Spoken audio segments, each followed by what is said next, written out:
نہ چاہتے ہوئے بھی آپ وہ سارے کام کرتے نظر آئیں گے جس کام کے خلاف اسلام نے اپنا پیغام دیا ہے، اور جسے روکنے کے لیے اور جس سے بچانے کے لیے اللہ کے رسول صلی اللہ علیہ وسلم تشریف لائے۔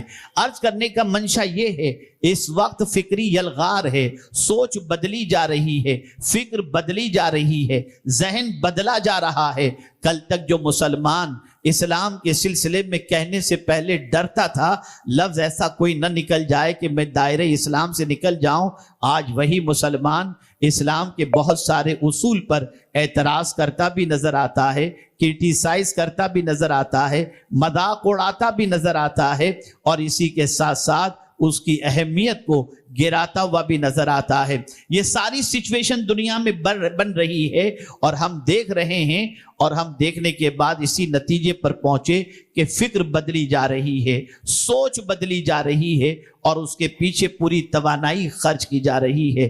ہمارے پاس نہ اتنے وسائل ہیں کہ ہم اس سوچ کا مقابلہ، بدلتے ہوئی سوچ کا مقابلہ کر سکیں یا ان وسائل کا استعمال کر سکیں، لیکن ہاں اتنا میں ضرور کہوں گا کہ میرے پیارے آقا صلی اللہ تعالی علیہ وسلم کے پیارے دیوانوں، اللہ کے رسول صلی اللہ تعالی علیہ وسلم پر نازل ہونے والا قرآن قیامت تک کے لیے محفوظ ہے، اس کی حفاظت کا ذمہ اللہ نے لیا ہے، اور اگر ہم نے قرآن سے اپنے تعلق کو مضبوط کر دیا تو میں یقین کے ساتھ کہتا ہوں دنیا میں کوئی بھی اٹھنے والا فتنہ ہوگا، ہر فتنے کا حل اور جواب اللہ اپنی کتاب کے ذریعے ہمیں عطا فرماتا ہے، اور اس کی رہنمائی کے اندر ہم ہر فتنے کا مقابلہ بھی کر سکتے ہیں اور اپنی قوم کو ہر فتنے سے بچا بھی سکتے ہیں۔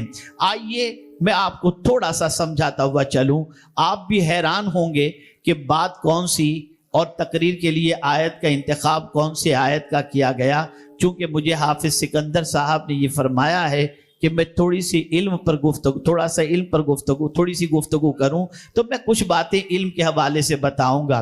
میرے پیارے آقا صلی اللہ علیہ وسلم کے پیارے دیوانوں، اب آپ دیکھیے انسان کے پاس علم آ جاتا ہے، مزاج بدل جاتا ہے، علم آ جاتا ہے، تکبر آ جاتا ہے، علم آ جاتا ہے، انداز زندگی بدل جاتا ہے، علم آ جاتا ہے، سوچ بدل جاتی ہے۔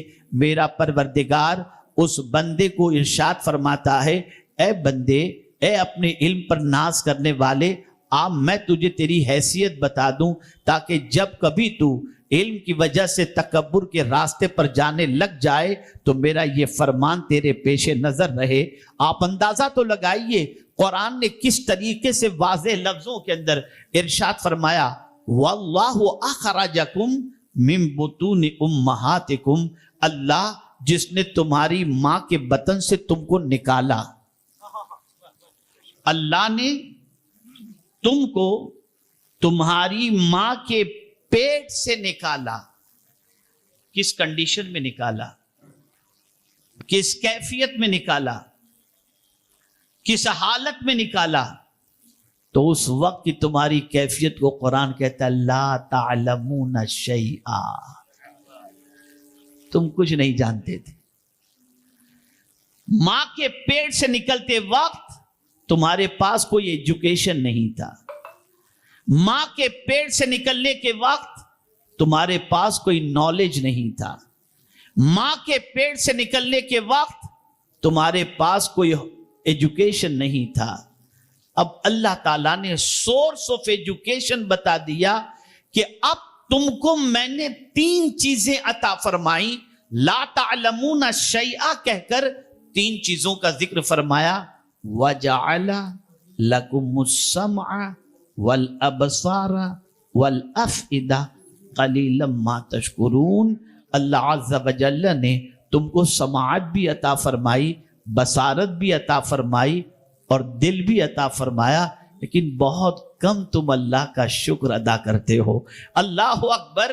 ایک انسان جو علم حاصل کرتا ہے، ایجوکیشن حاصل کرتا ہے، تعلیم حاصل کرتا ہے، تو حصول علم کے لیے اللہ نے 3 ذرائع بتا دیے، کان کے ذریعے یعنی سماعت کے ذریعے، بصارت کے ذریعے اور دل کے ذریعے۔ ایک انسان علم حاصل کرتا ہے. اسی لیے اللہ کے رسول صلی اللہ تعالی علیہ وسلم جن کو پروردگار جل جلالہ نے اپنے فضل سے وہ ساری چیزیں سکھا دی جو مصطفیٰ جان رحمت نہیں جانتے تھے، لیکن آپ اندازہ لگائیے کہ جب پہلی وحی نازل ہوتی ہے تو سماعت ہی کا تعلق وہاں پر نظر آتا ہے. اقرا حضور نے سنا، اقرا سنا حضور نے. کس سے سنا؟ حضرت جبریل امین ہی سے تو سنا. پتا چلا علم کی ابتدا ہوتی ہے سماعت سے، سماعت کے بعد زبان بھی چلتی ہے، سماعت کے بعد ہاتھ بھی چلتے ہیں، سماعت کے بعد قدم بھی چلتے ہیں. لیکن میں حیران ہوں یا اللہ، تو نے سماعت کو مقدم رکھا، سننے کو پہلے رکھا. پہلے کیا سنا جائے؟ کون سا علم پہلے؟ ذرا میرے مولا یہ تو بتا. ایک بچہ پیدا ہوتا ہے، پیدا ہونے والے بچے کو سب سے پہلے علم کون سا دینا چاہیے؟ تو اللہ اکبر، میری عقل دنگ رہ جاتی ہے نظام اسلام پر، مصطفیٰ پیارے کی سنت پر میری عقل دنگ رہ جاتی ہے. اللہ اکبر، جاہل کا بیٹا ہو، جاہل مسلمان ہو، اس کے گھر بیٹا پیدا ہوا ہو، شرابی مسلمان ہے، اس کے گھر بیٹا پیدا ہوا، ڈاکو مسلمان ہے، اس کے گھر بیٹا پیدا ہوا، عالم مسلمان ہے، اس کے گھر بیٹا پیدا ہوا، جاہل مسلمان ہے، اس کے گھر بیٹا پیدا ہوا. جیسے ہی بچہ پیدا ہوا اس کو سب سے پہلی فکر یہ ہوتی ہے میرے بچے کے کان میں کوئی اذان کہہ دے. اللہ اللہ، یہ کان میں اذان کی آواز پہنچانے کی بات پہلے آ رہی ہے. گویا میرا مولا فرما رہا ہے میں نے سماعت کو مقدم اس لیے رکھا کہ سب سے پہلے جو علم تیرے کانوں کے اندر پہنچے وہ یہی پہنچے، اللہ سب سے بڑا ہے. یہ علم سب سے پہلے. اللہ اکبر کی آواز اس کے کانوں سے ٹکراتی ہے. کیسا بھی مسلمان کیوں نہ ہو، فکر سب سے پہلے اذان کی ہوتی ہے.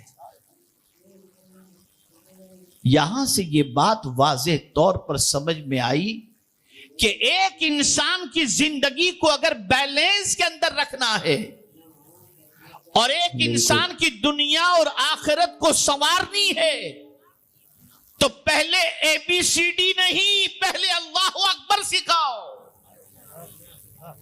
یہ سکھاؤ کہ اللہ سب سے بڑا ہے. اگر یہ تصور اس کے دل و دماغ کے اندر بس گیا، یہ اللہ عز و جل کے حوالے سے اس کا عقیدہ بن گیا کہ اللہ سب سے بڑا ہے، تو مصیبت آئے گی تو کہے گا اے مصیبت تو بڑی نہیں، میرا رب بڑا ہے. اے پیارے آقا صلی اللہ علیہ وسلم کے دیوانوں، زندگی کے ہر موڑ پر انسان کبھی مایوسی کا شکار نہیں ہوگا، پریشانی کا شکار نہیں ہوگا، اس لیے کہ اس کے کان میں جس اللہ کی کبریائی کی آواز اور بات پہنچا دی گئی ہے وہ اللہ محتاج نہیں، وہ مالک ہے، وہ قادر ہے، وہ حی ہے، وہ قیوم ہے. اسی لیے قرآن مقدس میں اللہ عز و جل نے واضح طور پر فرما دیا کہ وَمَن يَقْنَطُ مِن رَحْمَتِ رَبِّهِ إِلَّا الضَّالُّونَ، اللہ کی رحمت سے مایوس نہیں ہوتا مگر گمراہ.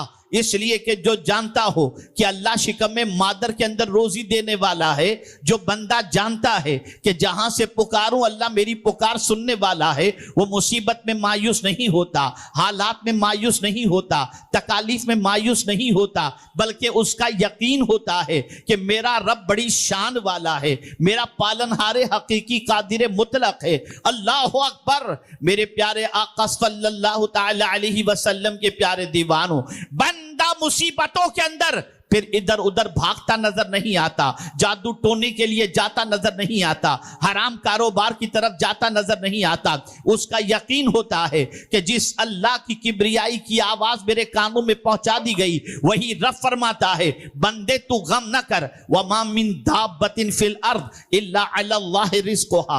رزق کا ذمہ اللہ فرماتا ہے میں نے لے لیا ہے، میں زمین پر جینگنے والوں کو رزق عطا کروں گا. اور جب اس نے لے لیا ہے ذمہ تو پھر اپنے علم کی بات کرتا ہے. بندہ تیرا علم کتنا، تیرا ہنر کتنا، اگر تو تیرے بیٹے کو رزق نہیں پہنچا سکتا، تیرا بیٹا کہیں اور ہو، یہاں رہ کر تو کھلا نہیں سکتا، تو پلا نہیں سکتا، تو جان نہیں سکتا، لیکن میں وہ رزق دینے والا ہوں. یعلم مستقرہا ومستودعہا. میری مخلوق کون سی جگہ پر رہ رہی ہے میں وہ بھی جانتا ہوں، اور کہاں رہ رہی ہے وہ بھی جانتا ہوں، اور ہر جگہ رزق پہنچانا میری ذمہ داری ہے۔ یہ اس کا علم ہے۔ سمندر کے اندر مچھلی کو روزی کون پہنچا رہا ہے؟ بل میں چونٹیوں کو روزی کون پہنچا رہا ہے؟ جنگل و بیابان کے اندر رہنے والے جانوروں کو روزی کون پہنچا رہا ہے؟ اس لیے کہ ہمارا رب بڑی شان والا ہے، اس کے علم میں ہے کہ کون کہاں ہے اور کس کو کتنے رزق کی ضرورت ہے، اسے وہاں تک رزق وہ پہنچا دیتا ہے۔ میرے پیارے آقا صلی اللہ تعالی علیہ وسلم کے پیارے دیوانوں، ساری خرابیوں کی جڑ یہ ہے کہ بندہ اپنے رب کے بارے میں کچھ نہیں جانتا، اپنے رب کے حوالے سے کوئی واقفیت نہیں ہے۔ اللہ اکبر! اور جب سب سے رب کے حوالے سے واقفیت ہو جائے، اس کی شان کے حوالے سے واقفیت ہو جائے، اور علم اس کے پاس اپنی بساط بھر آ جائے، تو اس کا یقین اپنے رب پر پختہ ہو جاتا ہے۔ مثال کے طور پر میں آپ کو بتاؤں، آپ دیکھیے ابھی 2 دن پہلے سیدنا صدیق اکبر رضی اللہ المولا تبارک و تعالی عنہ کا یوم وصال گزرا۔ آپ ذرا سوچو تو صحیح، غار کے اندر موجود ہیں، رسول اعظم کے ساتھ موجود ہیں۔ اب آپ دیکھیں میرے پیارے آقا صلی اللہ علیہ وسلم کے پیارے دیوانوں، غار ہے، غار کا دروازہ بھی بند، مکڑی کے جالے کے ذریعے، کوئی اندر سے دوسرا راستہ نہیں، دشمن غار کے دہانے پر ہیں۔ لیکن قربان جائیے، اللہ کے رسول صلی اللہ تعالی علیہ وسلم نے اپنے یار غار کو کیا فرمایا؟ کیا فرمایا؟ اس لیے کہ حضور سے زیادہ اللہ کی معرفت کسی اور کو نصیب نہیں ہے۔ سرکار اپنے رب کی طاقت کے بارے میں سب سے زیادہ جانتے ہیں۔ ایسی سچویشن کہ جس سچویشن کے اندر کوئی راستہ بظاہر نظر نہیں آتا، لیکن اطمینان کا عالم یہ ہے کہ مصطفیٰ جان رحمت صلی اللہ علیہ وسلم صدیق اکبر سے فرماتے ہیں، لا تحزن ان اللہ معنا، ابو بکر غم نہ کرو، اللہ ہمارے ساتھ ہے۔ میں آپ سے پوچھنا چاہتا ہوں، یہ تو آپ نے بارہا سنا، جب بھی صدیق اکبر کی حیات طیبہ پر گفتگو کی جاتی ہے آپ اسے ضرور سماعت کرتے ہیں، لیکن مجھے یہ بتائیے، کیا صدیق کا خدا کوئی اور ہے؟ مصطفیٰ کا خدا کوئی اور ہے؟ اور ہمارا خدا کوئی اور ہے؟ نہیں، وہی ان کا بھی اللہ ہے، ہمارا بھی اللہ ہے۔ لیکن میرے پیارے آقا صلی اللہ علیہ وسلم کے پیارے دیوانوں، وہ اس یقین کے ساتھ اس لیے کہہ رہے تھے کہ اپنے رب کے بارے میں جانتے تھے۔ ہم تو انگوٹھی کے نگینوں کے بارے میں جانتے ہیں، فیروزہ پہنو گے تو مال بڑھے گا، یہ پہنو گے تو یہ بڑھے گا، یہ دھاگا پہنو گے تو یہ چلے گا، ہم یہ جانتے ہیں۔ اپنے رب کے بارے میں کچھ نہیں جانتے، اپنے رب کے حوالے سے کوئی واقفیت نہیں۔ اے رسول اعظم صلی اللہ علیہ وسلم کے دیوانوں، آج اللہ عز و جل کے بارے میں واقفیت صحیح طور پر اس کی قدرت اور علم کے بارے میں نہ ہونے کی وجہ سے انسان کے قدم پھسل رہے ہیں، انسان در بدر کی ٹھوکریں کھاتا ہوا نظر آتا ہے۔ آج یہ میں آپ کو بتاؤں، ایک طرف فوج ہے، پیچھے کی طرف فوج ہے، سامنے کی طرف دریا ہے، اور قرآن کہتا ہے، حضرت موسیٰ علیہ الصلاۃ والتسلیم کی قوم نے کہا، انا لمدرکون، ہم پکڑے گئے، اب آگے دریا، پیچھے فوج، اب تو بچنے کے کوئی امکانات نہیں، دریا میں گئے تو ڈوب جائیں گے، کھڑے رہے تو فوج مار ڈالے گی، اب کیا کریں؟ لیکن ایسی سچویشن جہاں بظاہر کچھ نظر نہیں آتا، بچنے کا کوئی سامان نظر نہیں آتا، لیکن قادر مطلق رب قدیر کی قدرت پر حضرت موسیٰ کا یقین جواب دیتا ہے، کلا، ہرگز نہیں، ان معی ربی سیہدین، بے شک میرے ساتھ میرا رب ہے، ان قریب وہ راستہ عطا فرمائے گا۔ میں حیران ہوں یا اللہ، ایسا یقین کہ ایسی سچویشن میں کہ ظاہر تو یہ بتا رہا ہے کہ بچنے کے کوئی امکانات نہیں، لیکن اس کے باوجود یہ یقین کیسے ہے کہ اللہ راستہ عطا فرمائے گا؟ تو جواب ملے گا، وہ اللہ کی طاقت کے بارے میں جانتے تھے، وہ اللہ کی قدرت کے بارے میں جانتے تھے، وہ جانتے تھے ان اللہ قد احاط بكل شيء علما، اللہ تعالیٰ کا علم ہر چیز کو گھیرے ہوئے ہے، ہر چیز کا خالق وہ ہے، وہ زمین کو حکم دے دے تو راستہ دے دے۔ اور ہوا یہی کہ حضرت موسیٰ علیہ السلام نے جیسے ہی دریا میں عصا مارا، دریا نے راستہ دے دیا، موسیٰ علیہ السلام کی قوم گزر گئی، لیکن اسی راستے پر جب فرعون نے قدم رکھا تو ڈوب گیا۔ میں حیران ہوں یا اللہ ماجرا کیا ہے؟ راستہ ایک ہی ہے، ایک نکل جاتا ہے، ایک ڈوب جاتا ہے، وجہ کیا ہے؟ تو جواب ملے گا۔ وجہ سب سے بڑی یہ ہے کہ فرعون کو راستے پر بھروسہ تھا، موسیٰ کو خدا پر بھروسہ تھا۔ اے رسول اعظم صلی اللہ علیہ وسلم کے دیوانوں، مایوسی کے دلدل سے نکلو، اپنے رب کی شان پڑھو، اپنے رب کی عظمتوں کو پڑھو، تاکہ تمہیں پتہ چلے تم نے یوں ہی سر زمین پر نہیں رکھ دیا، اس خدا کی بارگاہ میں سر تم نے جھکایا ہے جو خدا محتاج نہیں، جو خدا مختار ہے، جو خدا حی و قیوم ہے، جو خدا محیج ہے، جو خدا ممیت ہے، جو خدا رزاق ہے، جو خدا ستار ہے، جو خدا جبار ہے۔ میرے پیارے آقا صلی اللہ علیہ وسلم کے پیارے دیوانوں، آپ ذرا سوچیں، قرآن کہتا ہے وَجَعَلَ لَكُمُ السَّمْعَ، تمہارے لیے ہم نے کان بنائے۔ اللہ اکبر، پتہ چلا ہمیں ذہن مل رہا ہے۔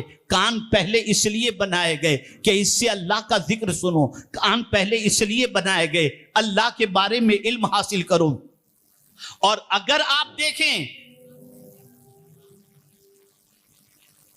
مدارس کے اندر پڑھائی جانے والی کتابوں کو تو سب سے پہلے باب التوحید ملے گا، کتاب التوحید۔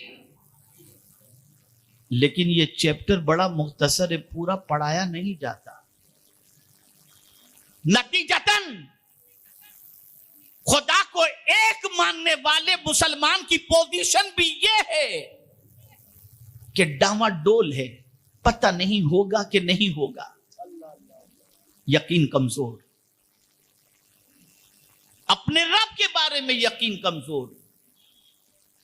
اے رسول اعظم صلی اللہ علیہ وسلم کے دیوانوں، آپ ذرا سوچو، رسول اعظم صلی اللہ تعالی علیہ وسلم نے بھی جب دعوت اسلام کا کام شروع کیا تو جانتے ہو پہلا علم حضور نے کیا دیا؟ اعلموا انہ لا الہ الا ہو، جان لو کہ اللہ کے علاوہ کوئی عبادت کے لائق نہیں۔ اے رسول اعظم صلی اللہ تعالی علیہ وسلم کے دیوانوں، اس لیے کہ جو تمہارا پالنہار حقیقی ہے، معبود برحق ہے، جس نے تم کو پیدا کیا ہے، وہ بڑی شان والا ہے، اور وہ اتنا مہربان ہے کہ اس سے زیادہ کوئی مہربان نہیں۔ مدینے کے تاجدار ارواحنا فدا صلی اللہ علیہ وسلم فرماتے ہیں اللہ کی رحمت کے 99 حصے میں سے ایک حصہ اللہ نے مخلوق میں رکھا ہے، باقی تو 100 حصے میں سے ایک مخلوق میں تقسیم کیا، باقی 99 تو اس نے اپنے پاس رکھے ہیں۔ تو آپ ذرا سوچو، ایک ماں اپنے بچے پر مہربان ہوتی ہے، وہ اللہ کی رحمت کے ایک حصے میں کا کروڑواں حصہ ہو سکتا ہے، لیکن جس رب نے رحمت کے 99 حصے اپنے پاس رکھے ہوں، اس کی رحمت کا عالم کیا ہوگا۔ تو ناظرین، ویڈیو اگر اچھی لگے تو ضرور ویڈیو کو لائک کریں، اور ہمارے چینل پر اگر نئے ہیں تو ضرور سبسکرائب کریں، اور اللہ سے دعا کریں کہ اللہ ہمیں نیک عمل کرنے کی توفیق عطا فرمائے۔ تو ناظرین، اگر آپ کو ہم سے رابطہ کرنی ہو تو انسٹاگرام کا آئی ڈی آتا ہے، آپ فالو کریں، میسیج کریں، انشاءاللہ آپ کو رپلائی ضرور دے دے گا، چاہے وہ چینل کے حوالے سے ہو یا کسی اور حوالے سے یا کسی ویڈیو کے حوالے سے ہو، تو آپ ہمیں میسیج کر سکتے ہیں، اور آپ ہمیں فالو کریں۔ فیس بک کا بھی آئی ڈی آتا ہوگا، وہاں بھی فالو کریں، ہمیں سپورٹ کریں، اور ہمارے چینل کو بھی سپورٹ کریں۔ اللہ تعالیٰ اس کا اجر ضرور دے گا، کیونکہ ہمارا اسلامی چینل ہے، اور اس میں جتنی بھی باتیں ہوتی ہیں وہ آپ کے لیے فائدہ مند ہوتی ہے، ہمارے لیے فائدہ مند ہوتی ہے۔ تو ضرور سپورٹ کریں چینل کو، اور سبسکرائب بھی کر لیں۔ تو چلیے ملتے ہیں اگلی ویڈیو میں، تب تک کے لیے السلام علیکم ورحمۃ اللہ وبرکاتہ، دعا میں یاد رکھیں۔ ویڈیو اچھی لگے تو ہمارے ویڈیو کو لائک کریں اور ہمارے چینل کو سبسکرائب کریں۔ شکریہ۔